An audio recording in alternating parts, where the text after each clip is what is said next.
Variety just released a feature on Zack Snyder's next film, Rebel Moon, as well as some images from the set. Here's what you need to know. Of course, we recognize Zack Snyder as the director of many DCEU films, Man of Steel, Batman vs. Superman, the extended cut of Justice League. But now Zack is going to where only 628 people as of May 2022 have ever gone before. Space, the final frontier. Rebel Moon is the story of a ragtag group of rebels trying to stop this oppressive government from this planet called the Mother World from taking over, pillaging, ransacking, destroying this farming village on this moon called Velt. Now, if a group of rebels fighting against an oppressive empire on the fringes of the galaxy sounds a little familiar, well, then you'd be correct, because this movie was originally pitched as a Star Wars movie to Disney right when they were kicking off their sequel trilogy over 10 years ago. Things didn't end up working out with Disney, so Netflix is the one who's gonna pick up Zack Snyder's $166 million space opera. So the question is this just gonna be a cheap Star Wars knockoff? I don't think so. Number one, Deborah Snyder, Zack's wife and producer of the movie, told Variety, quote, "It has a bit of Star Wars, it has a bit of everything. It's a little bit Lord of the Rings, a little bit Game of Thrones with the palace intrigue. And it's really just a lot of what's in Zack's head. The inner machinations of my mind are an enigma."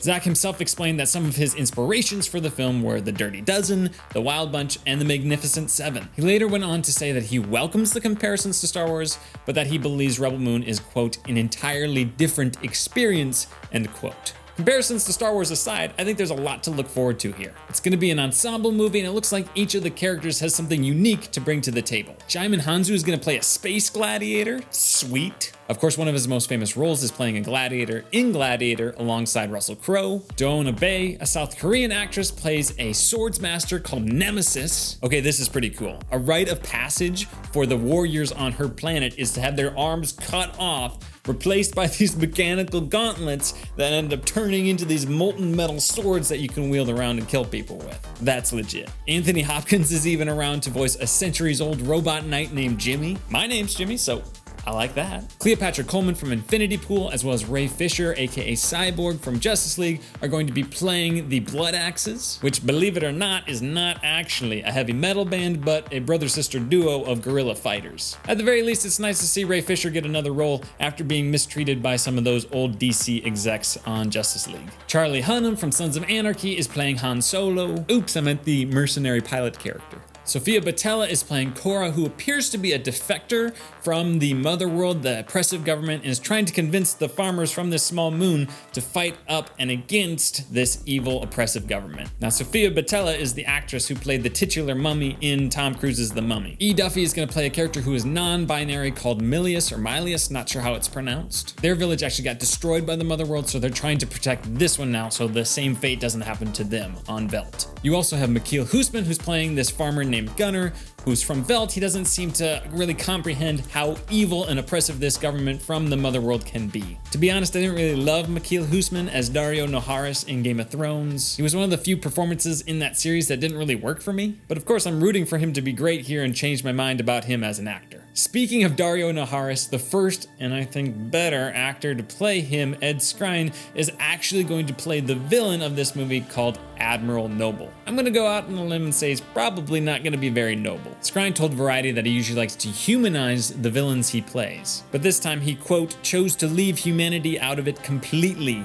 end quote. This dude is gonna be straight up evil. I'm actually just as interested in the people standing behind him. These guys are known as the Scribes. According to the article, these horrific masked creatures are actually priests from this religious order that dominates the Mother World. Snyder said their purpose is to write down information, but instead of using paper, they use live human beings. They put you into a stasis and implant the information into your DNA. You essentially become a human hard drive, which is horrific, and I would definitely never do something like that. Oh, wow. I can't believe you figured out cloning. Well, I am kind of a genius. We're kind of a genius, huh? Sure. Man, this is just gonna be so great. I'm so excited. We can go to movies together. We can go get ice cream together, romantic walks on the beach. Yeah, so here's the deal. I kind of want to play Red Dead on the PS5, but storage is full. So I'm gonna need to use you as an external drive. Oh, okay then. Wait, how are you gonna connect me to the PS5? Yeah, I'm gonna need you to bend over. Say what now?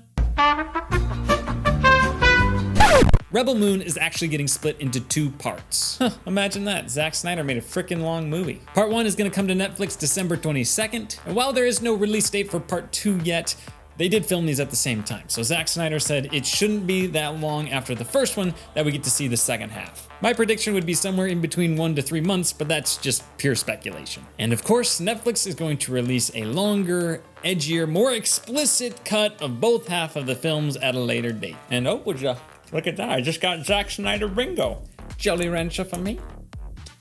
Oh, blue raspberry is my favorite. Oh, wow. I can't believe you figured out cloning. Yeah, don't get too excited. This video's turning out to be a little longer than I thought it would be, so probably gonna have to use you as an external hard drive. Oh, okay. Read that? Yep. Huh. Say, how did you know to plug it into his nose? Oh, trial and error. Oh. Trial and error? And that's all I got to say. Are you excited for Zack Snyder's Rebel Moon? Let me know down in the comments. Like, comment, subscribe, check out my weekly podcast, links down in the description. And I'll see you guys next time.